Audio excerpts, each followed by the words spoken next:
1978, long time ago, Oxford University Press. There in the third volume, the 10th chapter is devoted to Frankfurt School and Gramsci. And 11th chapter is devoted to Herbert Marcuse. These two are sort of the leading currents of cultural Marxism. So there is no conspiracy theory or anything here. It is sort of very obvious. So the entire idea is again, in the cultural sphere again, you have to completely dismantle the existing cultural institutions. Now, if you look at any institution, an institution can never happen between equals.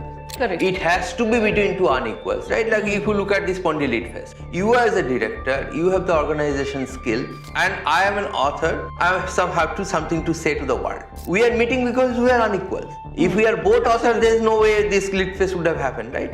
That is the problem. The problem is morality cannot come from any book or theory. Morality must come from our experience of many generations and all. And we have developed traditional institutions in all countries based on this experience what actually works. Why is truth becoming subjective interpretation? See, this Charlie Kirk, he was murdered and the liberals are celebrating it. Just forget it. The liberals are celebrating a murder. And many of these people, they gave these clips to employers, they lost their job and all. And the liberals are upset. So they are upset when their jobs are gone, but they are not upset someone is murdered. This is a very old classical Marxism point that capitalism is bad. But classical Marxism had some honesty. They really wanted to fight capitalism by destroying capitalism. This cultural Marxists, there is absolutely no honesty. 94% of media professionals are saying we are liberal. It's above 90%. You see, it's not 100%, but they're almost there, right? So this actually shows the control, the totalitarianism. Yes, absolutely.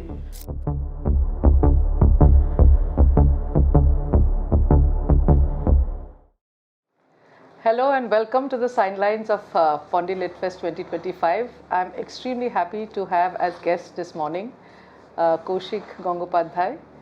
He is Professor of Economics at IIM Kozhikode, but I'm here because his book Majoritarian Myth has intrigued me a lot, and he has actually touched upon a very important phenomena that has struck society in 20th century, and that is cultural Marxism. And cultural Marxism is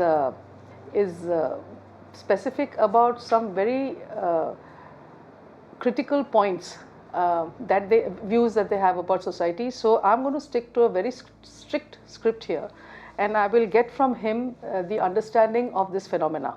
So Kausik, welcome, and thank you so much for accepting to do this interview. Thank you, Alodi. It is sort of my pleasure and to be here. Yes, so it cannot be said enough that the Majoritarian Myth is a very important book to read. So Kausik, first question, within the ambit of cultural Marxism, one of the things that they tend to always do is to critique traditional institutions. So why do they attack family, religion, community, even national allegiance? What is their logic in asserting that these are the points that are actually creating a society that they do not like? So that's a very good question. So firstly you have to understand how the cultural Marxism sort of came. The idea of Marxism is to dismantle this existing structure, right? This is the way it works. Cultural Marxism is the application of this theory on the cultural sphere. So some people call it a conspiracy theory on Wikipedia. It is written like that.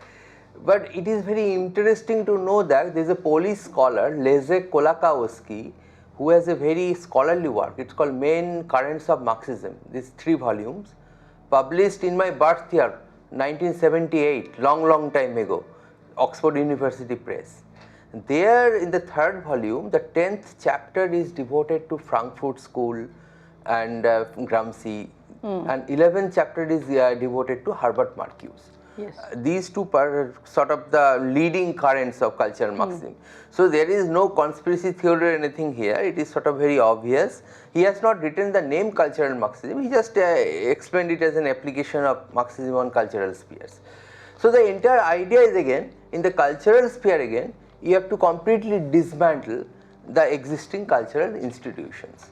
So this is exactly the reason they sort of attack all of them. Now, if you look at very particular examples, so they are theories of something called equality. Like Marxian theory is economic equality, they are theory of equality.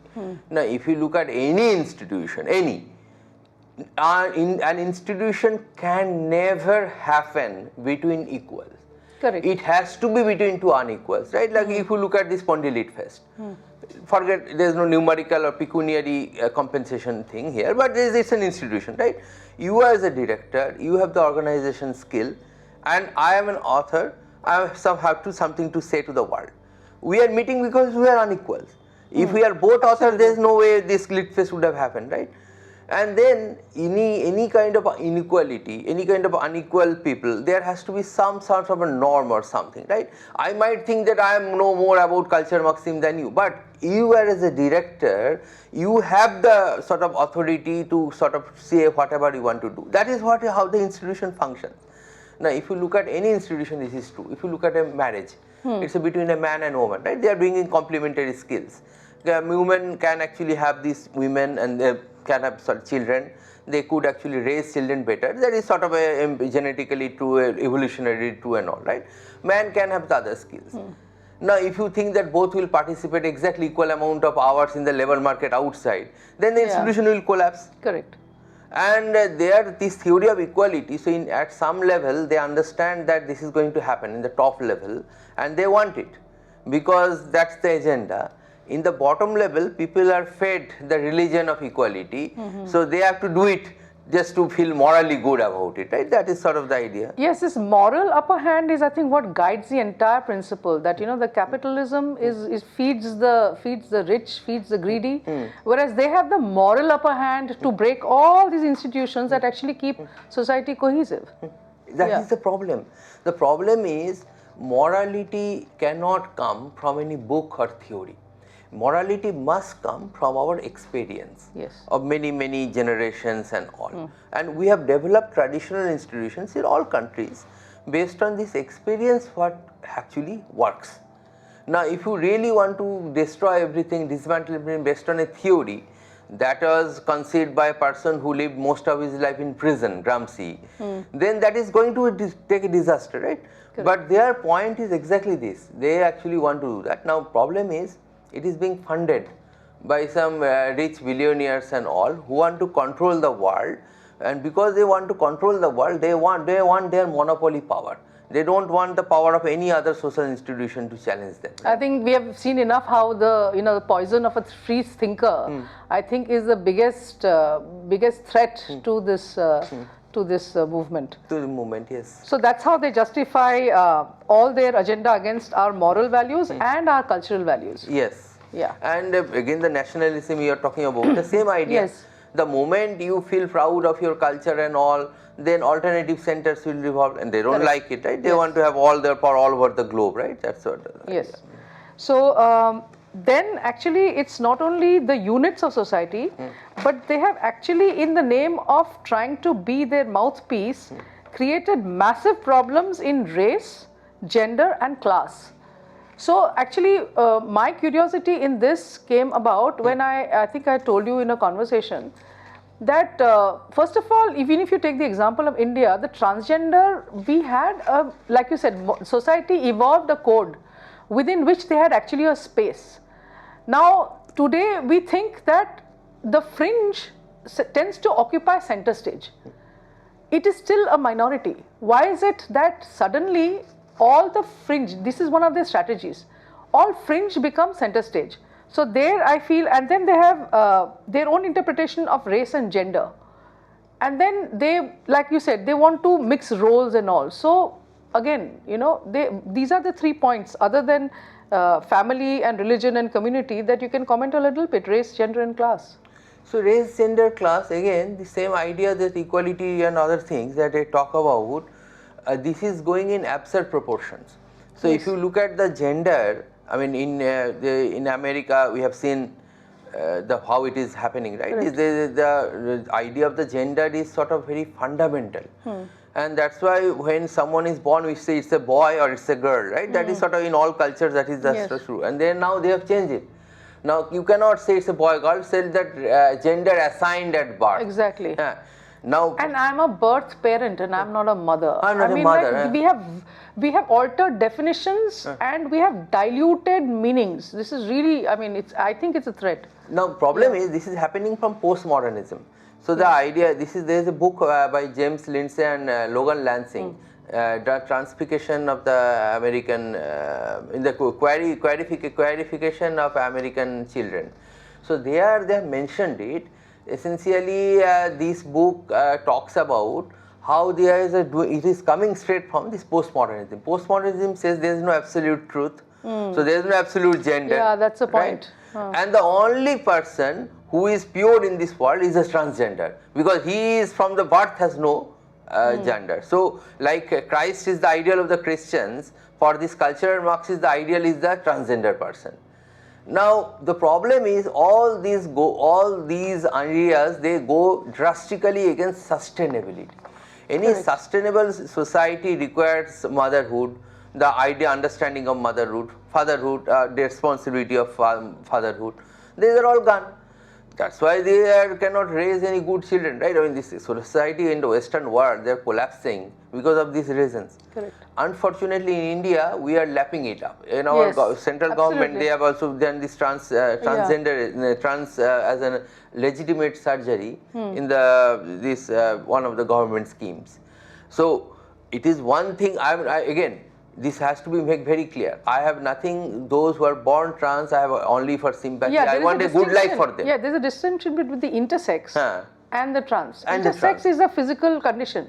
Trans is a mental identification. So the intersex is a different problem altogether. If you want to be trans, again I have no problem against it. But you should be funded on your own money and you should take responsibility for that. The state cannot sort of take responsibility for that, right? Yeah. Now in America, what is happening? A lot of the people, they don't have a family life. So become missionaries of this called evangelical basically cultural Marxism. So all out of them, they are employed in the schools. Yes. And they, a lot of people in their teens, and they don't have the broken family structure and all, they get some identity crisis and all, and they are fed that you have the problem because you are actually of different gender. Correct. This is completely stupid, and there is a movement called Detransition Movement, which were actually coming apart. Yes, absolutely. And they are discovering it.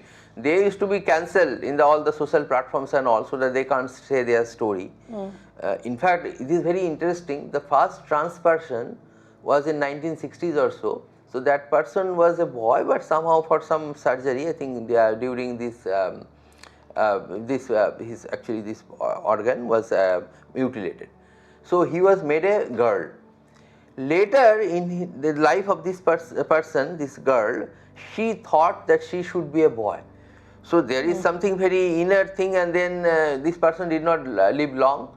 He died early, but again that person tried to become a boy. So I think there is something more fundamental, just changing these things, changing this, these organs. There is something more fundamental. It could be in our genes and other codes that these people don't know, and they are sort of promoting as a religion. And I mean, people like children like 5, 3.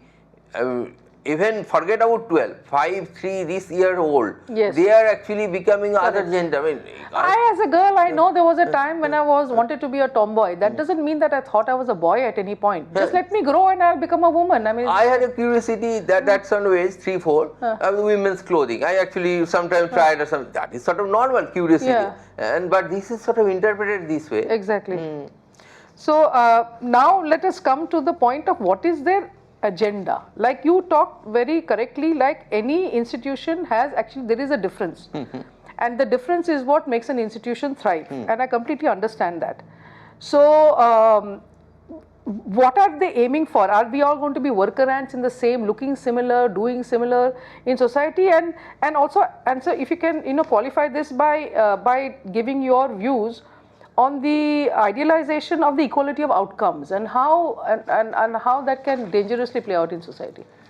So the problem is, again, they take this equality too literally, equality, and then they think that actually in our Hindu or Indic idea, we don't have equality. We call that we will be equal when we will sort of realize ourselves we are Brahman, but we are unequal. That is the idea. But we are strive to sort of be a good life, and that's what we call Satya and Ahimsa. So that is sort of the Indic way of thinking. But they don't have, they have this taken the equality too literally. Now what do? They discard all professional competence. Yes. So there is something called professional codes, right? There you cannot have too much sort of change.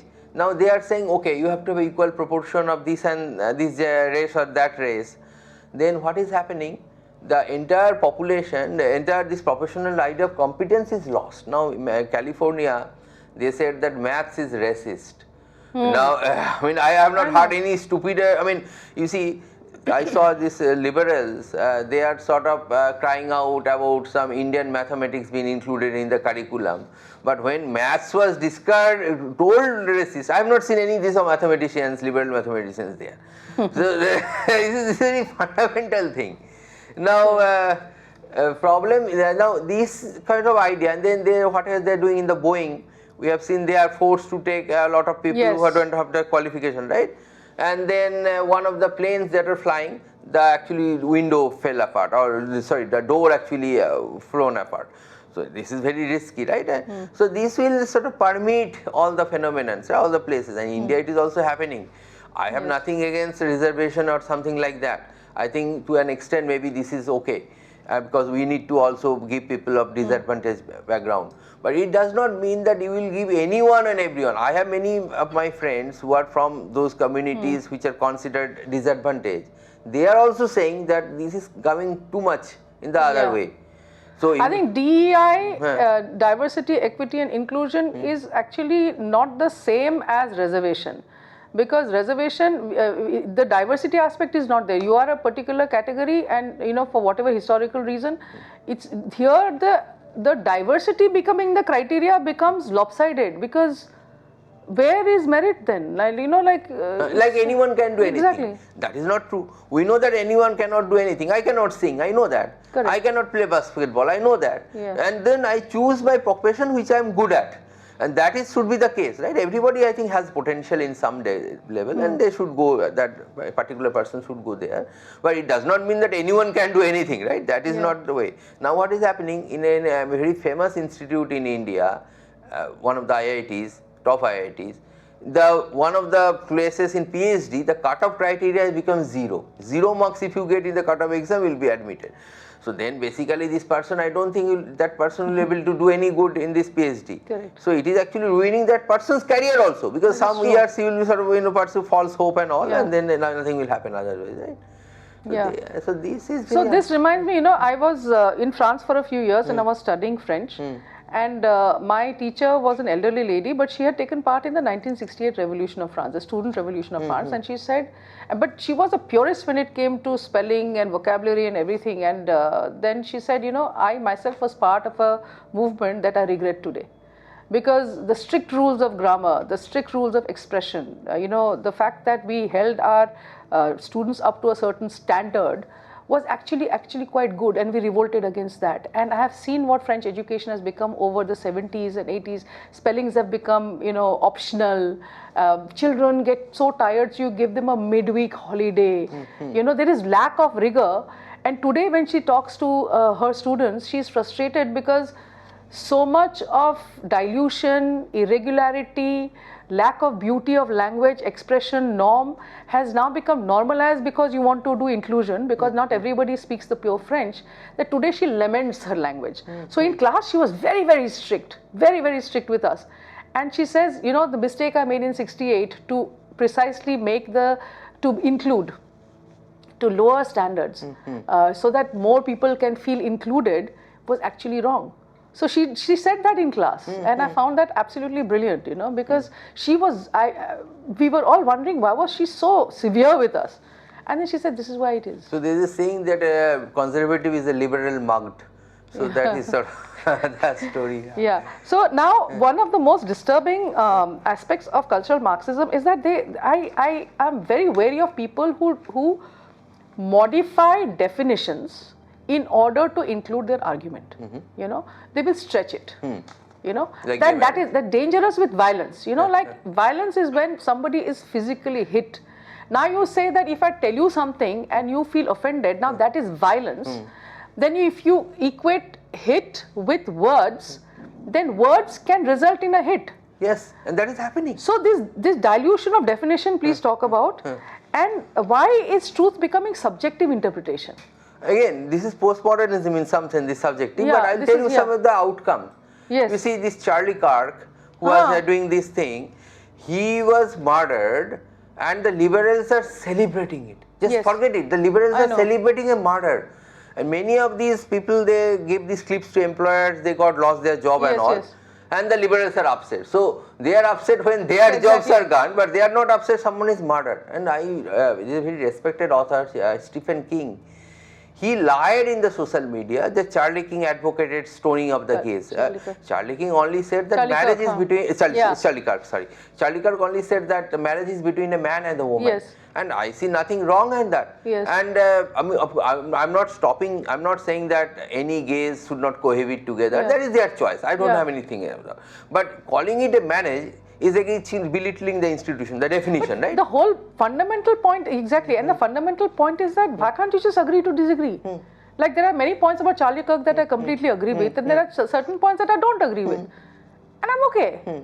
But for them, it is like, you know, they want to distort definitions and then allow themselves to feel hurt. Right? And the problem is, you see, the marriage, when you say marriage, it is not anything could be called marriage.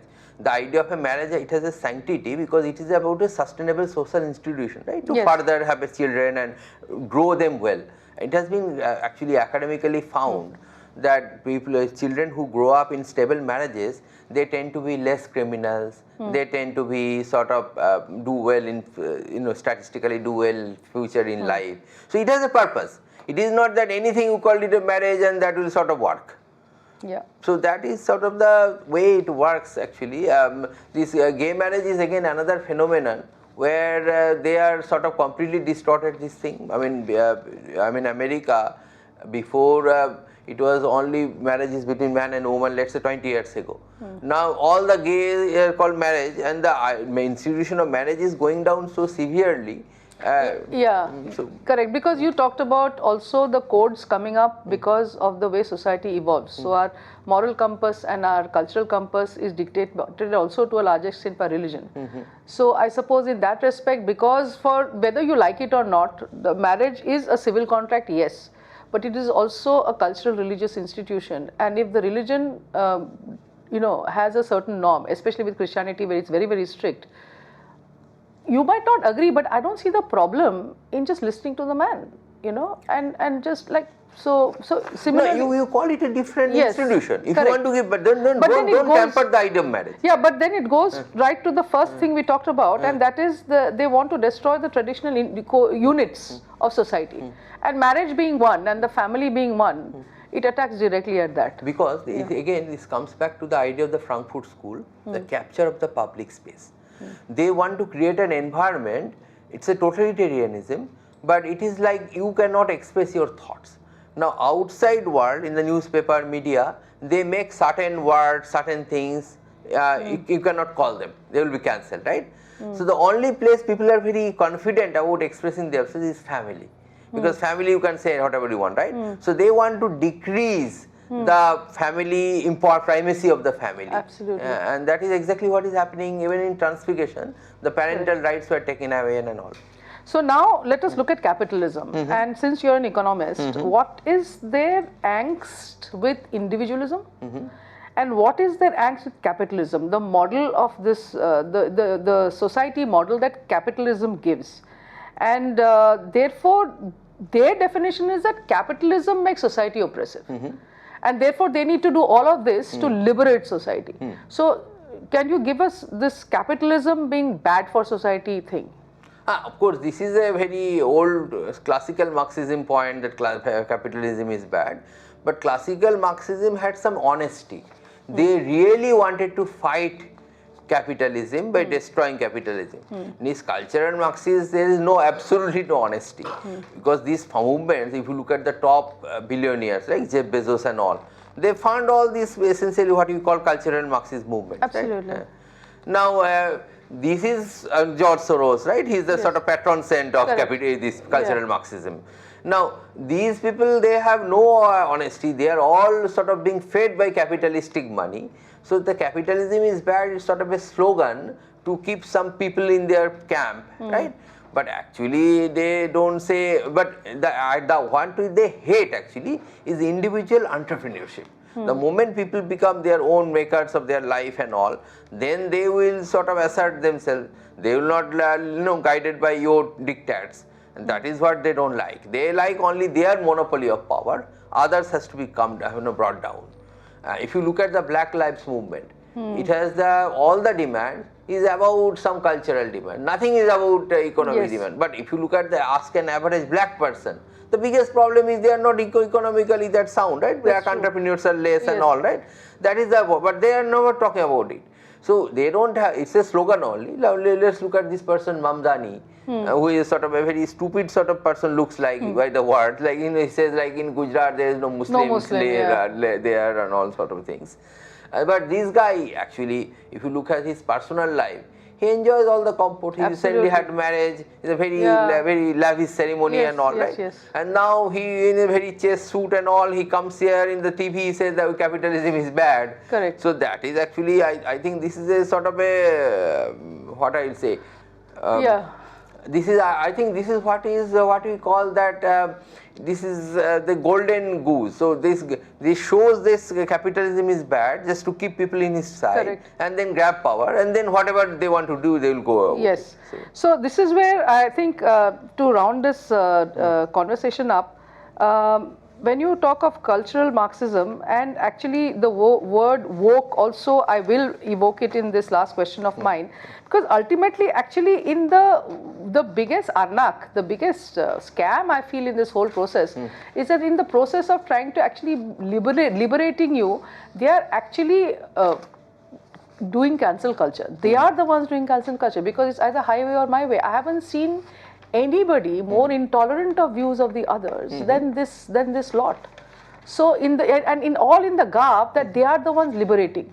So if you can comment on the extent to which this movement is actually highly controlling and actually highly intolerant. So there is an excellent book on that by a Chinese American who has book. The name of the book is Mao's America, Survivor's Warning.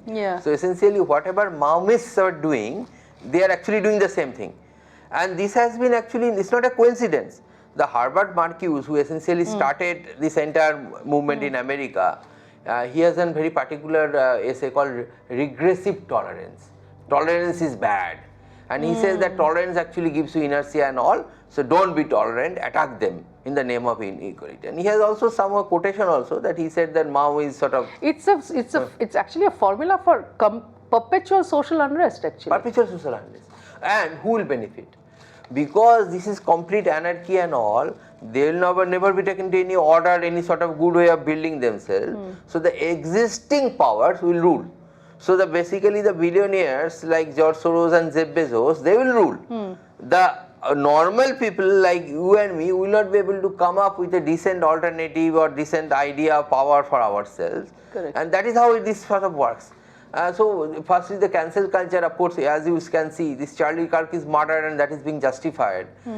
That is sort of the only tip of the iceberg. Yes. Right? So Gatsad's book, The Parasitic Mind, it talks about how this cancel culture is completely destroyed. Right? Correct. All sorts of expressions are gone.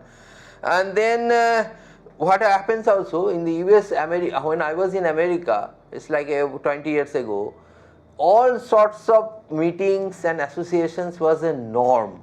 You can hold meeting on anything. It's a Christian nation, but I have seen also meeting on paganism. There is no problem with that. Okay. But now what is happening in American campuses, that if it is anti-left or something, there will be something, some diktat will be there, and people will sort of restrain from holding that meeting. people will be cancelled, right? And it is any logic. A Jew can be called a Nazi, and this sort of way. Absolutely, yeah. So this is sort of the way they creating a Mao, whatever Mao has done, this cultural revolution and all, right? And in that cultural revolution, essentially all the teachers, they are humiliated, and it is all the classical artifacts are destroyed. So that same thing is brought to America, but within a democratic, in the name of democracy. Correct. It's as the Russian Bezmenov called, you know, they are the useful idiots. They have created these instruments to basically internally destabilize society. And that is exactly why they like people like Mamdani, yes, who are sort of useful, who will actually lead these useful idiots. They are youth icons and all, right? And I will give you something else. You see, if you go to North Korea, Juche ideology, it has 100% people in North Korea say we obey to Juche ideology. If you go to American campuses like a year ago before Trump came, 94% of academicians, they are saying that we are liberals. 94% of media professionals are saying we are liberals. 94% of, I mean, it's above 90%. Yes. So, you see, it's not 100%, but they're almost there, right? So this actually shows the control, the totalitarianism. Yes, absolutely. Absolutely. So, we, I think, skimmed over the subject, but we touched upon their main parts rather well.